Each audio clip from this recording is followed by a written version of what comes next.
இப்படிங்க நீங்க தமிழை புகழணும்னு நினைச்சாலும் அதுக்கு ஏற்ற சொல் தமிழ் இல்லை.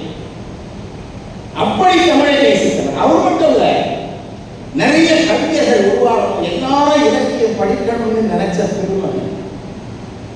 கண்ணதாசன் இதழ் நடத்தினார், உங்களுக்கு தெரியும், கண்ணதாசன் ரசிகர்களாக தான் தெரியும், தென்றல்னு நடத்தினார். அது எல்லாத்தையும் என்ன செய்தார், ஈற்றடி வெண்பான்னு போட்டி நடத்துவார். ஈற்றடி வெண்பா அப்படின்னா கடைசி வெண்பான்னு ஒரு குறிப்பிட்ட வகை பாட்டு, அதுல கடைசி வழியை மட்டும் கொடுத்துருவார். கொண்டு வந்து போட்டு கொடுத்து, இது ஒரு ஈற்றடி. இதுக்கு எல்லாரும் பாட்டு எழுதுவாங்க. தமிழ்நாடு முழுக்க இருந்து கவிதை வந்து குவியும். சிறந்த கவிதையை அவரே தேர்ந்தெடுத்து பரிசு கொடுப்பார்.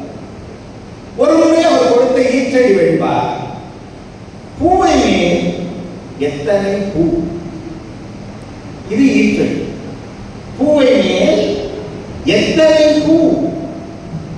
நிறைய கவிதைகள் குவித்தன.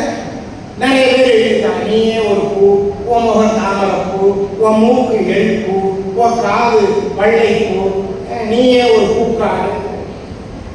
ஒரு கவிஞர் எழுதினார், எண்ணெய் இல்லை, தலைக்கு வைக்க எண்ணெய் இல்லை, எண்ணெய் இல்லை, ஏற்ற பூச்சூட வகை ஏதும் இல்லை.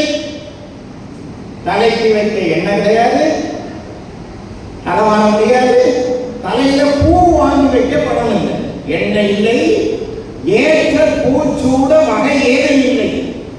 பெண் கூந்தல் இந்நிலையில் பேய் பிடித்து மண்ணீரில் சாவை அவள் அண்டி சாய்த்து விட்டார். அந்த பூவை மேல் எத்தனை பூ.